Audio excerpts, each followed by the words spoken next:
الحمد لله نحمده ونستعينه ونستغفره ونؤمن به ونتوكل عليه ونعوذ بالله من شرور أنفسنا ومن سيئات أعمالنا من يهده الله فلا مضل له ومن يضلله فلا هادي له ونشهد أن لا إله إلا الله وحده لا شريك له ونشهد أن سيدنا ومولانا محمدا عبده ورسوله وبارك وسلم تسليما كثيرا أما بعد فأعوذ بالله من الشيطان الرجيم بسم الله الرحمن الرحيم قل للمؤمنين يغضوا من أبصارهم ويحفظوا فروجهم ذلك أزكى لهم إن الله خبير بما يصنعون وقل للمؤمنات يغضضن من أبصارهن ويحفظن فروجهن ولا يبدين زينتهن إلا ما ظهر منها وليضربن بخمرهن على جيوبهن صدق الله العظيم.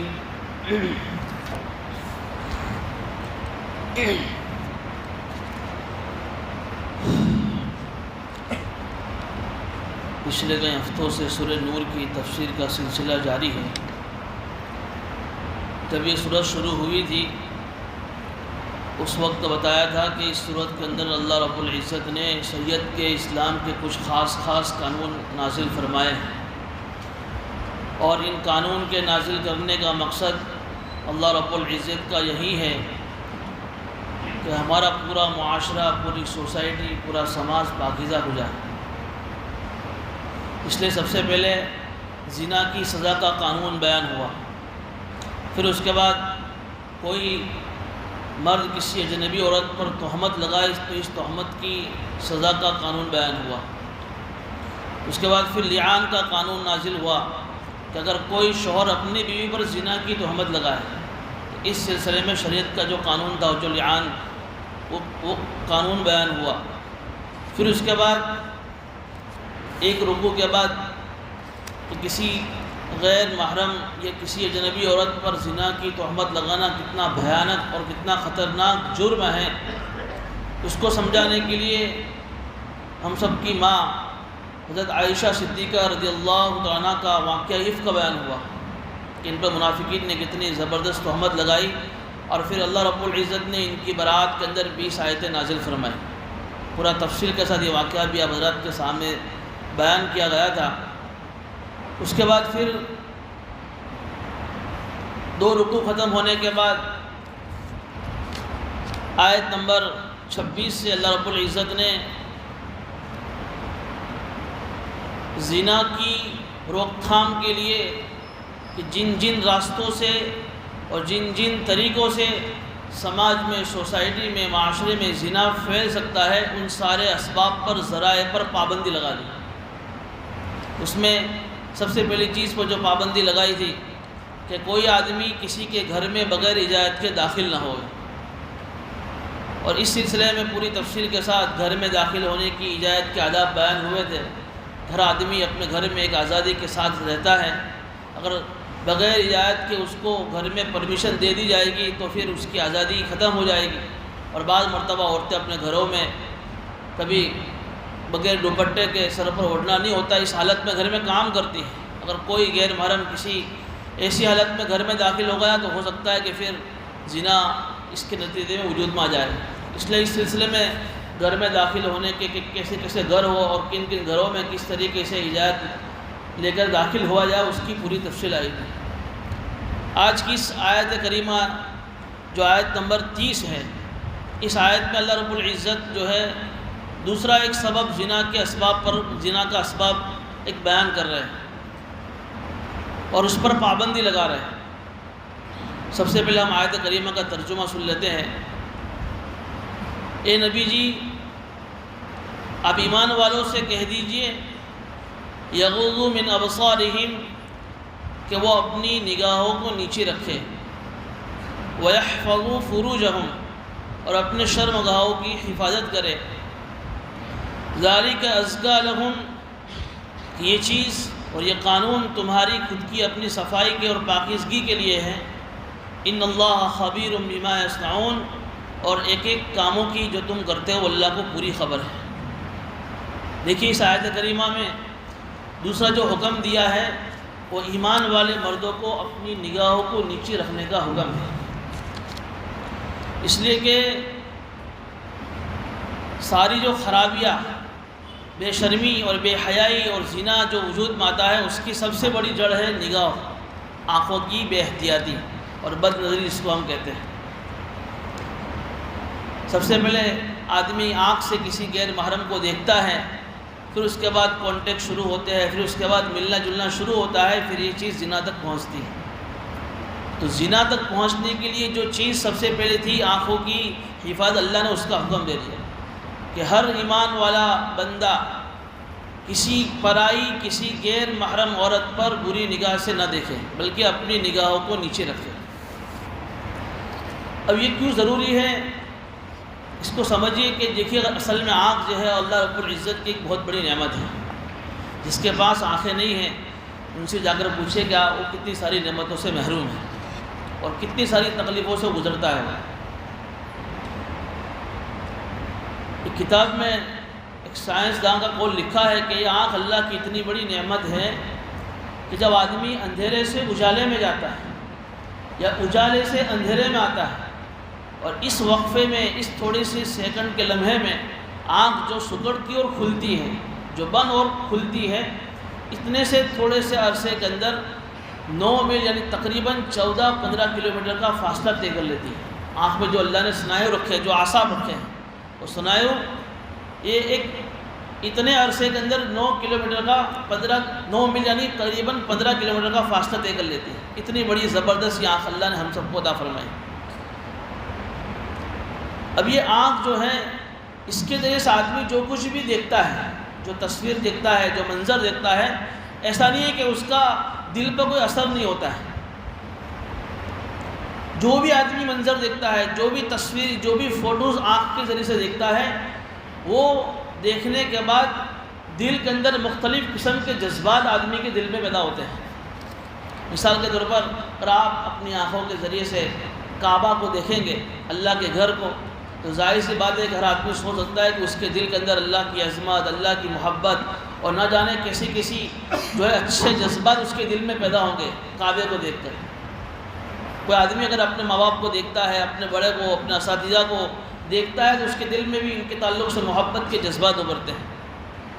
کبھی کوئی آدمی کسی بیمار کو، کسی دکھی کو دیکھتا ہے تو اس کے دل میں رحم کے جذبات ابھرتے ہیں، الگ الگ طرح کے جذبات۔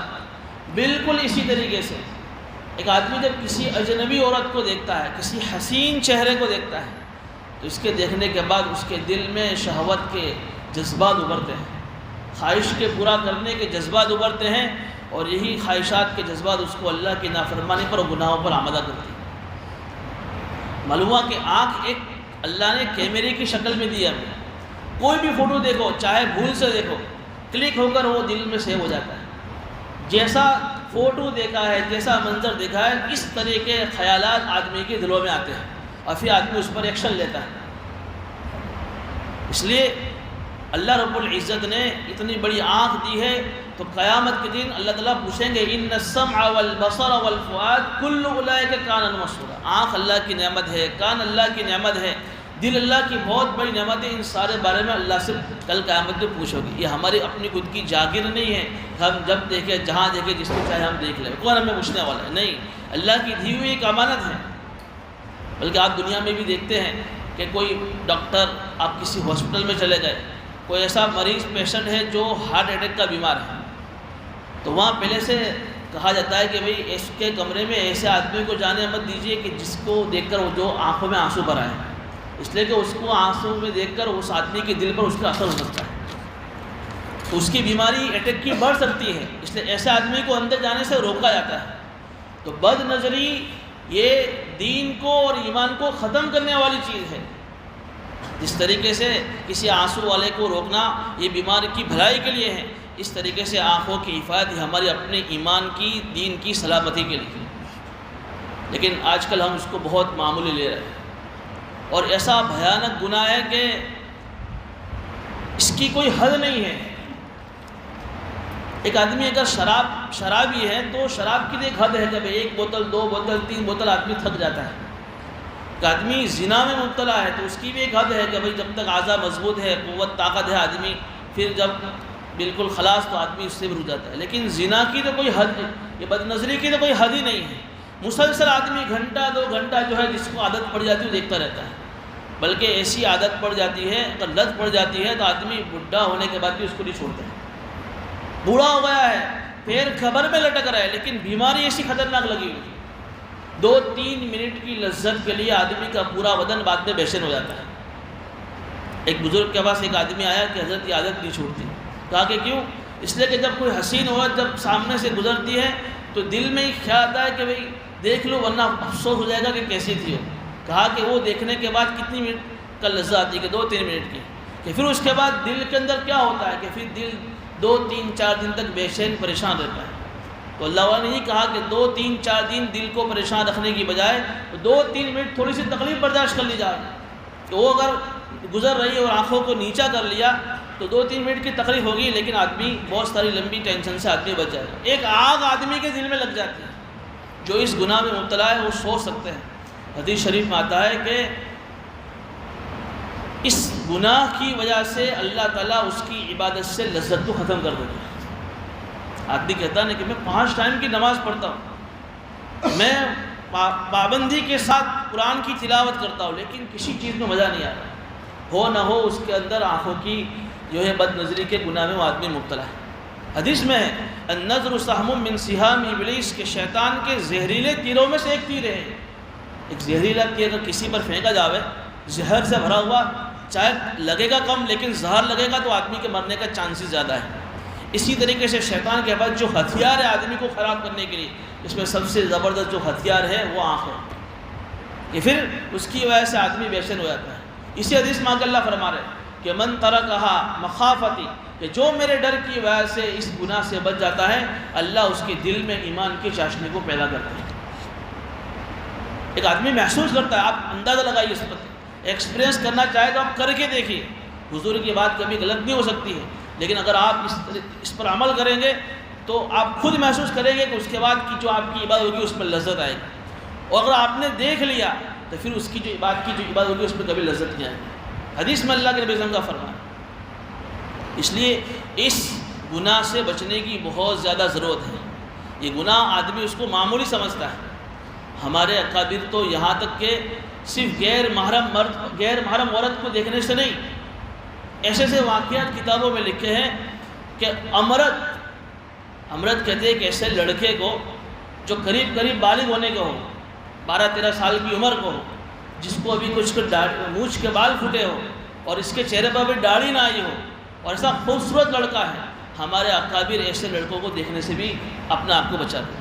بلکہ امام موصلی رحمۃ اللہ نے اپنی کتاب میں لکھا ہے کہ میں نے 40 سے زیادہ بزرگوں کو دیکھا ہے جو کتب اور ابدال کے درجے میں ہیں، ہر ایسے بزرگ کو ایسے امرت لڑکے سے اپنی نگاہ کو بچاتے ہوئے دیکھا ہے۔ بلکہ امام سفیان ثوری رحمۃ اللہ ایک مرتبہ، چونکہ اس زمانے میں غسل خانے ہوا کرتے تھے، حمام جس کو بولتے ہیں، تو غسل خانے میں نہانے کے لیے تشریف لے گئے، کرائے سے غسل خانے ہوتے تھے، تو غسل خانے میں پانی دینے کے لیے ایک لڑکا آیا امرت قسم کا، جو بے ریش بغیر داڑھی کا خوبصورت لڑکا پانی دینے کے لیے آیا۔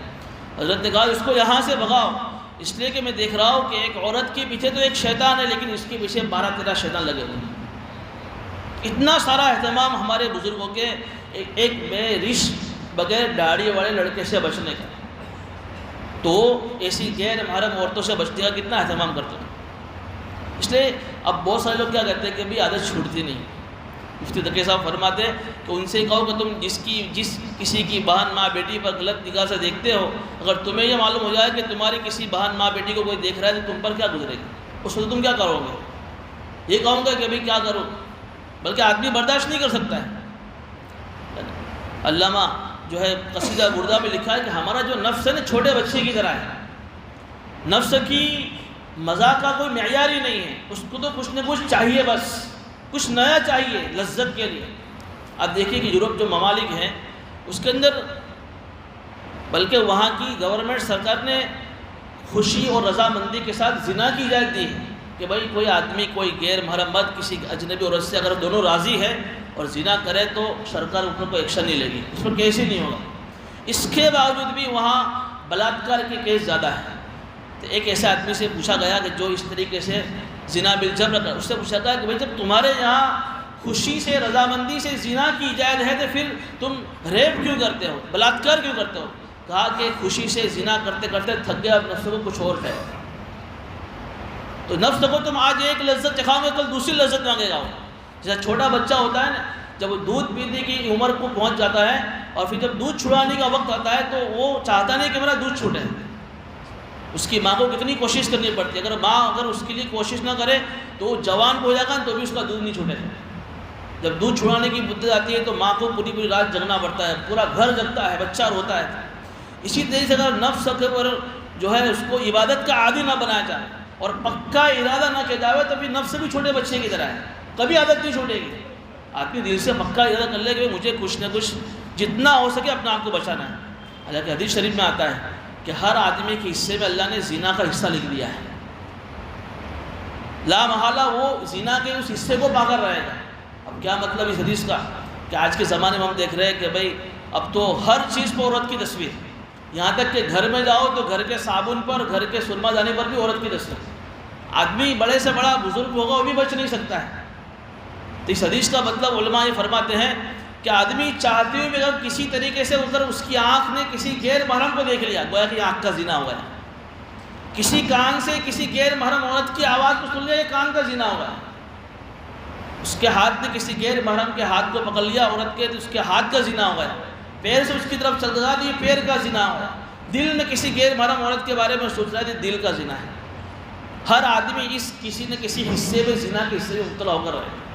اس کا مطلب یہ نہیں کہ آدمی اپنے آپ کو نہ بچائے، بلکہ ہر آدمی ایسے موقع پر جہاں اس کو ایسی عادت پڑ گئی ہو اپنی آخرت کو سوچے، جہنم کے عذاب کو سوچے، اللہ کے عذاب کو سوچے۔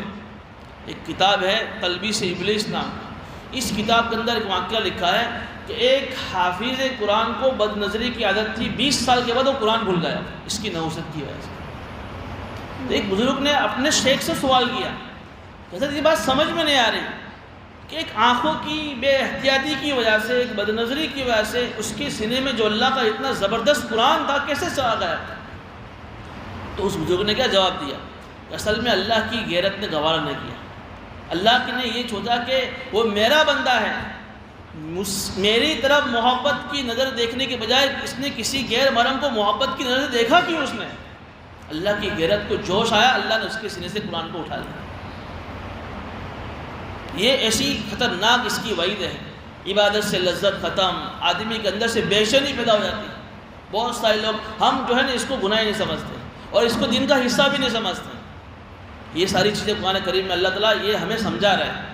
اسی کے اللہ تعالیٰ نے یہاں پر جو ہے بات ارشاد فرمائی، قُل لِّلْمُؤْمِنِينَ يَغُضُّوا مِنْ أَبْصَارِهِمْ، کہ اے ایمان والو اپنی نگاہوں کو نیچے رکھو۔ دیکھیے شیطان نے قسم کھائی تھی کہ میں چاروں طرف سے آ کر انسان کو بہکاؤں گا، آگے سے، پیچھے سے، دائیں سے، بائیں سے، چاروں جانب سے شیطان نے قسم کھائی تھی کہ میں انسانوں کو بہکاؤں گا۔ دو جانب اس سے چھوٹ گئی کہنے میں، اوپر اور نیچے۔ لیکن اوپر اگر کوئی آدمی دیکھے گا تو ہو سکتا ہے کہ آج کل تو بڑے بڑے فلیٹ بن گئے تو اوپر بھی مشکل ہے، تو ایک ہی سائڈ بچ گئی بس نیچے۔ جب بھی جاؤ اپنی نگاہوں کو اس طریقے سے نیچے رکھ کر جاؤ کہ اپنی جان بھی سلامت رہے، اپنا ایمان بھی سلامت رہے، اس کے بغیر کوئی چارہ ہی نہیں۔ تو بہت لمبا ٹاپک ہے، ہمارے اقابی نے اس کے بارے میں کتنی ساری پابندی کی، لیکن ایک بات ہے کہ ایک آدمی اگر چاہے ہی نہیں تو پھر کچھ نہیں ہو سکتا ہے۔ کہتے ہیں نا سستی کا علاج چستی ہے اور کچھ نہیں ہے، بس سستی ہے عبادت میں تو بھئی اس کے لیے کوئی تعویذ تھوڑی ہے، اس کا تعویذ سب سے بڑا یہی کہ بھئی آپ اس عمل کو کرنا شروع کر دو، چستی لاؤں کہ آٹومیٹک آپ کی سستی ختم ہو جائے۔ اسی طرح سے آپ نیت کر لو کہ مجھے کسی بھی حال میں اپنے آپ کو اس گناہ سے بچانا ہے۔ صبح جب نکلے اپنے گھر سے جتنا ہو سکے جو ہے آدمی نیت کرے اور 2 رکعت پڑھ کر اللہ سے مانگے، ہو سکتا ہے کہ اللہ اس کو گناہ سے بچا۔ ایک نوجوان ایک بزرگ کے پاس آیا، اس نے یہ شکایت کی کہ میں چاہتا ہوں پھر بھی نہیں ہوتا ہے، تو اس بزرگ نے اس کو ایک مثال سے سمجھایا کہ میں آپ کو ایک دودھ کا پیالہ دیتا ہوں، آپ اس کو ایک جگہ سے دوسری جگہ سمجھ لو، یہاں سے مٹوا کو آج تجھے جانا ہے، وہاں ایک بزرگ بیٹھے ہیں، وہاں جا کر تجھے وہ دودھ کیا ملا اس کو دے دینا ہے۔ کہتے تو بہت آسان ہے، لیکن سننا ایک شرط یہ ہے کہ وہاں تک پہنچنے میں دودھ کے پیالے میں سے دودھ کا ایک قطرہ بھی نیچے نہیں ٹپکنا چاہیے۔ کہتے تو بہت خطرناک شرط ہے، لیکن کہا کہ میں پوری کروں گا۔ وہ آدمی دھیرے دھیرے وہ نوجوان دودھ کا پیالہ لے کر نکلا اور دھیرے دھیرے دھیرے دھیرے دھیرے دھیرے اس منزل تک پہنچ گیا اور ایک قطرہ بھی دودھ کا نہیں گرا۔ واپس آیا، پھر وہ خوش ہو کر کہ دیکھو میں نے آپ کی اس بات پر عمل کر لیا، آپ کی شرط بھی پوری کر دی۔ تو کہا کہ اچھا یہ بتاؤ کہ آپ جب اس دودھ کے پیالے کو لے کر جا رہے تھے تو راستے میں کتنے غیر مارا مرتبہ آپ کی نگاہ پڑی؟ کہا کہ حضرت دودھ کے پیالے کا قطرے کا اتنا ڈر تھا کہ ایک عورت کو بھی میں نے نہیں دیکھا ہے۔ کہ بس یہی چیز ہے، آپ کی نگاہ بس اسی کی طرف تھی، اس لیے آپ کے لیے بچنا آسان ہو گیا ہے۔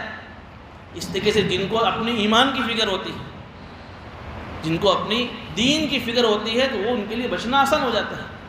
ایک ٹی بی کا جو مریض ہوتا ہے اس کو کہا ڈاکٹر کہتے ہیں بھائی تجھے بیڑی نہیں پینی، بیڑی پے گا تو ہو سکتا ہے کہ تیری جان چلی جائے۔ اسی طریقے سے بد نظری ایمان کی ٹی بی ہے۔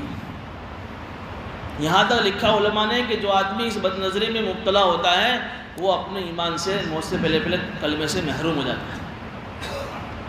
تو بڑی بچنے کی اس سے ضرورت ہے۔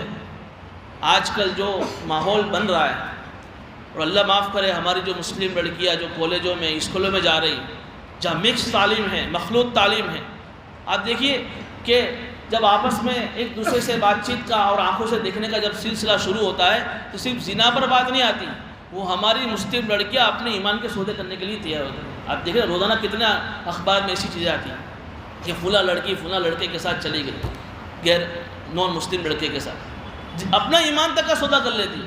اتنی خطرناک چیز ہے وہ، پھر وہ اپنے ایمان کی پرواہ نہیں کرتی، چونکہ آنکھوں میں اللہ نے ایک عجیب چیز رکھی، جب وہ آنکھوں سے جو کوئی فوٹو دیکھا دل میں کلک ہو گیا، اب دل بے چین ہو گیا، بس اب یہ کوشش کہ کس طریقے سے میں اس کو پاؤں۔ بلکہ یورپ ممالک کا اثر آ رہا ہے، یورپ ممالک میں تو آج ہو رہا ہے کہ کوئی نوجوان لڑکی بالغ ہوئی اور اسکول میں گئی، اس کے لیے بوائے فرینڈ بنانا ضروری ہے، اس کے بغیر اس کی ہم عمر لڑکے اسے تانا دیں۔ آج ہم دیکھ رہے ہیں ہمارے یہاں معاشرے کے اندر ماں باپ کو سب چیزیں پتہ ہے لیکن روکنے کے لیے کوئی تیار نہیں ہے، پھر جب ایسا کیس ہوتا ہے تو پھر روتے ہیں۔ یہ ہماری سب سے بڑی ذمہ داری ہے اپنے نسلوں کی ایمان کی حفاظت کی، کہ ہم اگر صرف اللہ اللہ کر رہے ہیں، مسجدوں میں 5 ٹائم کی نمازیں پڑھ رہے ہیں، اس سے ہمارے اپنی ایمان بچوں کی ہمارے نسلوں کی ایمان کی حفاظت ہوگی، ایسا کوئی وعدہ نہیں ہے۔ اتنا افسوس ہوتا ہے کہ آج جو ماحول ہمارے ماں باپ کا بن رہا ہے کہ صبح بچہ اسکول جاتا ہے تب بھی باپ سویا ہوا ہوتا ہے، رات میں جب باپ آتا ہے تو بچہ سویا ہوا ہوتا ہے، صبح سے لے کر شام تک ہم کبھی اپنے بچوں کو لے کر بیٹھتے نہیں کہ بیٹا آج تو اسکول میں گیا، تو نے کیا ایکٹیویٹیز کی، کیا تجھے پڑھایا گیا، آج تو نے کن کن لوگوں سے تیری ملاقات ہوئی، کوئی اس سے پرسان حال نہیں، بس اپنی دنیا کمانے میں ہم پڑے ہوئے ہیں، اپنی دنیا ہے لیکن ہماری اپنے نسلوں کی ایمان کی حفاظت کے بارے میں کوئی ہمیں پڑھی نہیں۔ تو یہ سب سے بڑی چیز ہے کہ آنکھوں کی اگر حفاظت ہو گئی تو آدمی زنا سے بھی اور ساری بے حیائیوں سے، ساری بے شرمی سے آدمی محفوظ رہے گا، اس کا ایمان بھی سلامت رہے گا۔ قُلْ لِلْمُؤْمِنِينَ يَغُضُّوا مِنْ أَبْصَارِهِمْ، دوسرا حکم دیا کہ ایمان والوں اپنی نگاہوں کو نیچے رکھو، وَيَحْفَظُوا فُرُوجَهُمْ، اور پھر تیسرا حکم دیا کہ اپنی شرمگاہوں کی حفاظت کرو، آدمی اپنی شرمگاہ کی حفاظت کرے، یعنی اس کا مطلب یہ ہے کہ خواہشات پوری کرنے کے لیے غیر فطری طریقے نہ اختیار کرے۔ اس میں ایک چیز ہے زنا، کہ آدمی زنا سے اپنا آپ کو بچاوے، دوسری چیز ہے کہ اپنی بیوی کے ساتھ شریعت نے جو طریقہ رکھا ہے صحبت کرنے کا، اس طریقے کو چھوڑ کر دوسرے طریقے سے صحبت پوری کرنا، یہ بھی شرمگاہ کی حفاظت نہ کرنے میں غیر فطری طریقے سے، یہ بھی منع کیا گیا۔ تیسری چیز ہے لواطت، جو آج یورپ ممالک میں اس کی بھی اجازت دے دی گئی، فیشن بھی بنا ہوا ہے کہ ایک مرد کسی دوسرے مرد سے، ایک عورت کسی دوسری عورت سے اپنی خواہش کو پورا کرائے۔ پچھلے زمانے میں قوم گزری، قوم لوط، جو اس عمل میں مبتلا تھی، ان پر اللہ کی کتنی خطرناک سزا ہے، یہ بھی اس شرمگاہ کی حفاظت نہ کرنے میں۔ اس لیے ہمارے اسلام کی تعلیم ہے کہ اپنے گھروں میں 2 سگے بھائیوں کے ایک بستر پر نہ سلاؤ، ایک چادر میں نہ اڑاؤ، 2 سگی بہنیں ایک بستر پر ایک چادر میں نہ سوئے اور ایک چادر کو نہ اوڑے، دونوں کا بستر الگ الگ ہونا چاہیے، دونوں کی اوڑھنے کی چادر الگ الگ ہونی چاہیے۔ شیطان یہاں بھی اپنا کام کر سکتا ہے کہ بھائی 2 سگے بھائی سوئے ہوئے، پتہ نہیں کب خواہش پیدا ہو جاوے، اور اتنا خطرناک جرم لواطت کا پوری کی پوری قوم کو اللہ نے آسمان سے نیچے زمین میں پلٹ دیا۔ چوتھی ایک چیز میں یہ ہمارے آقا بھی فرماتے ہیں، ہاتھ کے ذریعے سے اپنی خواہش کو برا کرنا، جس کو ہم کہتے ہیں ہست میتھون۔ شادی نہیں ہوئی ہے، خواہش پیدا ہوئی، ہاتھ کے ذریعے سے، ہاتھ کی رگڑ سے اپنی خواہش کو برا کر لیا۔ ہدایت کے حاشیے میں ایک حدیث لکھی ہے کہ کل قیامت کے دن بہت سارے لوگ ایسے ہوں گے کہ جن کے ہاتھ حاملہ ہوں گے، جیسے 9 مہینے کی ایک حاملہ ہوتی ہے، اس کا پیٹ کتنا بڑا ہوتا ہے، اتنے بڑے بڑے ہاتھ والے لوگ ہوں گے۔ تو پوچھا گیا نبی اللہ کون ہوں گے؟ کہ یہ وہ لوگ ہوں گے جو دنیا میں اپنے ہاتھ کی وجہ سے اپنی خواہش کو پورا کرتے ہیں۔ قیامت کے سب کے سامنے ان کو لایا جائے، ان کو ذلیل و رسوا کیا جائے۔ اس ساری چیزوں پر پابندی لگا دی کہ لواطت ہے، اغلام بازی ہے، مرد کا مرد ذریعے خواہش پورا کرنا ہے، غیر فطری طریقے سے زنا کرنا ہے، ان ساری چیزوں سے اپنے آپ کو، اپنی شرمگاہ کو بچاؤ۔ میں آپ کو ایک حدیث سناتا ہوں، من یضمن لی ما بین لحییہ وما بین رجلیہ اضمن لہ الجنہ۔ حضور اکرم صلی اللہ علیہ وسلم کی حدیث کا فرمان ہے کہ جو آدمی 2 چیزوں کی مجھے گارنٹی دے دے، 2 چیزوں کی، اس پر اللہ کے نبی صلی اللہ علیہ وسلم اس کو دنیا کے اندر جنت کی گارنٹی ہی دے رہے ہیں کہ میں اس کو اضمن لہ الجنہ، اس کو دنیا میں جنت کی گارنٹی دے رہا ہوں۔ کوئی ہے آج کے زمانے میں کہ کوئی کسی کو جنت کا سرٹیفکیٹ دنیا میں دے دے؟ لیکن حضور اکرم صلی اللہ علیہ وسلم کی تعلیمات آپ ذرا سوچئے، 2 مختصر سی بات ارشاد فرمائے، لیکن اس میں ساری چیزیں آ گئی۔ من یضمن لی ما بین لحییہ، کہ جو آدمی 2 جبڑوں کے درمیان 2 چیز، یعنی زبان کی حفاظت کر لے، کہ آدمی زبان پر کنٹرول کر لے، جو 2 جبڑوں کے درمیان میں، اس لیے کہ آدمی زبان کی حفاظت نہیں کرتا تو کیا ہوتا ہے؟ گالی گلوچ، اور آدمی زبان سے ایسی باتیں بولتا ہے جس سے آپس کے فتنے جھگڑے ہوتے ہیں۔ زبان پر اپنی کنٹرول کر لے۔ اور ایک دوسری چیز، جو 2 ٹانگوں کے درمیان، یعنی شرمگاہ کی حفاظت کر لے، جو زبان کی حفاظت کر لے، جو شرمگاہ کی حفاظت کر لے۔ اللہ کے نبی صلی اللہ علیہ وسلم نے اس آدمی کے لیے دنیا کی زندگی میں جنت کی گارنٹی کا وعدہ کیا، تو میں اس کے لیے دنیا کی زندگی میں جنت کا وعدہ کرتا ہوں۔ اس لیے ان 2 چیزوں سے اپنا آپ کو بچانے کا خوب اہتمام کرنا ہے۔ آگے اللہ فرماتے ہیں ذالک ازکیٰ لہم، کہ یہ تمہارے لیے قانون کوئی زبردستی تمہارے اوپر تھوپا نہیں گیا ہے کہ تم ٹینشن میں جاؤ یار ہم کیا کریں گے، بلکہ کہہ رہے کہ یہ تمہاری اپنی خود کی صفائی کے لیے، تمہاری اخلاق کی، کریکٹر کی صفائی اس میں، کہ تمہاری اپنی زندگی صاف ستھری رہے گی، تم خوشگوار زندگی گزارو گے، تمہارے معاشرہ خوشگوار بنے گا، کوئی تمہارے اوپر زبردستی قانون تھوپا نہیں گیا، اس میں تمہارا ہی فائدہ ہے۔ ان اللہ خبیر بما یصنعون، اور بے شک اللہ تعالیٰ کو تمہارے ایک ایک کاموں کی خبر ہے۔ اللہ کو سب خبر ہے کہ کوئی آدمی اپنے آنکھوں سے کیا کیا کر رہا ہے۔ جیسے ایک آدمی اپنے گھر کے اندر، اپنے ایسے گھر میں بیٹھا جہاں اپنے ماں باپ بھی ہے، اپنے بڑے بھی ہے، اپنے استاد بھی ہے، اور اس جگہ اگر کوئی غیر محرم عورت آ جاوے تو آدمی اس کو دیکھے گا ٹک ٹکی نگاہ سے، جبکہ اس کو معلوم ہو جائے کہ میرا باپ مجھے دیکھ رہا ہے، میری ماں مجھے دیکھ رہی ہے، میرے استاد مجھے دیکھ رہا ہے، غلط نگاہ نہیں دوڑا گا، کیونکہ اس کو معلوم وہ دیکھ رہا ہے۔ اللہ قرآن میں یہ کہہ رہا ہے ان اللہ جو ہے لبالمرصاد، کہ اللہ تعالیٰ تمہاری گھات میں ہے، ہر وقت اللہ کی نگاہیں تمہارے اوپر ٹکی ہوئی، بلکہ اللہ فرما رہی جگہ پر یعلم خائنۃ الاعین وما تخفی الصدور، تمہاری آنکھوں کی خیانت کو اور جو دل میں تم چھپاتے ہو لوگوں کے بارے میں، یہ ساری چیزوں کو اللہ جانتا ہے۔ یہاں بھی اللہ وہی کہہ رہا ہے کہ ایک ایک کاموں کی اللہ کو تمہیں خبر ہے، تم کوئی بہانہ اللہ کے سامنے نہیں بنا سکتے، کوئی عذر اللہ کے سامنے تم نہیں کر سکتے کہ میں کیا کروں، نہیں بچ سکتا تھا، یہ تھا وہ تھا، کوئی عذر نہیں، ساری چیزیں شریعت نے کھول کھول کر بیان کر دی، تاکہ کل کو کسی کو یہ کہنے کا منہ نہ رہے اللہ کے سامنے کہ مجھے خبر نہیں تھی۔ اسی طریقے سے آج آگے کی جو آیت ہے 31 نمبر کی آیت، اب دیکھیں اس آیت میں اللہ تعالیٰ ایمان والی عورتوں کو اسپیشل خطاب کر رہا ہے اسی کا۔ حالانکہ آپ دیکھیں گے کہ بہت سارے احکام ایسے کہ جہاں صرف مردوں کو خطاب ہے اس کے ساتھ عورتیں بھی داخل ہو گئی، جیسے جہاں نماز کا حکم ہے وہاں نماز کے سلسلے میں جب کہا کہ اقیم الصلاۃ، نماز پڑھو، صرف اور مردوں کو خطاب کر دیا، اس کے ضمن میں عورتیں بھی آ گئی بھی آپ تمہیں بھی نماز پڑھنی ہے۔ لیکن جہاں یہ نگاہوں کی حفاظت کا معاملہ ہے وہاں اسپیشل مردوں کو خطاب کرنے کے بعد عورتوں کو بھی کہا جا رہا ہے کہ وَقُلْ لِلْمُؤْمِنَاتِ يَغْضُضْنَ مِنْ أَبْصَارِهِنَّ، کہ یہ ایمان والی عورتیں اپنی نگاہوں کو نیچے رکھے اور اپنی شرمگاہوں کی حفاظت کریں، اس لیے کہ کوئی کہ کوئی عورت یہ نہ سمجھے کہ یہ صرف حکم مردوں کے لیے، جس طرح یہ حکم مردوں کے لیے کہ کوئی مرد کسی غیر محرم عورت کو نہ دیکھے، اسی طریقے سے یہ حکم ایک عورت کے لیے بھی ہے کہ وہ کسی غیر محرم کو نہ دیکھے۔ ایک مرتبہ اللہ کے نبی صلی اللہ علیہ وسلم کی خدمت میں ایک نابینا صحابی بیٹھے ہوئے تھے، جو عبداللہ ابن ام مکتوم رضی اللہ تعالیٰ عنہ، بڑے جو ہے اللہ کو ان سے بڑی محبت ہے، نابینا تھے، آنکھ سے اندھے تھے، وہ صحابی تھے۔ ان کے بارے میں پوری قرآن کریم کی 30ویں پارے کی ایک سورت نازل ہوئی ان کے متعلق، عبس وتولی۔ یہ نابینا تھے، بیٹھے ہوئے تھے۔ اسی وقت اللہ کے نبی صلی اللہ علیہ وسلم کی دو بیویاں حضرت ام میمونہ اور حضرت سلمہ، حضرت میمونہ اور حضرت ام سلمہ رضی اللہ تعالیٰ عنہما دونوں تشریف لائے۔ دونوں آ کر بیٹھ گئے حضور کی خدمت میں، صحابی بیٹھے ہوئے ہیں۔ تو حضور صلی اللہ علیہ وسلم نے فرمایا کہ آپ اندر چلے جاؤ، ان دونوں بیویوں سے کہا۔ تو انہوں نے کیا کہا کہ کیوں، کہ یہ تو نابینا ہے، یہ تو نابینا کہاں ہمیں دیکھ رہے ہیں؟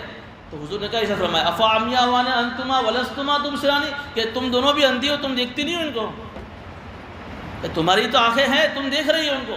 جس طریقے سے ان کے لیے تمہیں دیکھنا جائز نہیں ہے، اسی طریقے سے تمہارے لیے بھی ان کو دیکھنا جائز نہیں۔ تو یہاں مسئلہ لکھا ہے علماء نے کہ بغیر کسی ضرورت کے کوئی عورت کسی غیر محرم مرد کو نہ دیکھے، اور خاص کر کے شہوت کے ساتھ دیکھنا تو حرام ہے، کسی غیر محرم عورت کا کسی غیر محرم مرد کو دیکھنا۔ ہاں کسی موقع پر دیکھنا ضرورت کے وقت جائز ہے، لیکن بلا ضرورت کے کوئی عورت جو ہے کسی غیر محرم کو نہ دیکھے۔ اور پھر اس کے سلسلے میں آگے کچھ عورتوں کے تعلق سے تفصیلی احکام آگے اللہ ارشاد فرما رہے ہیں، اور انشاءاللہ آئندہ مجلس میں اس کے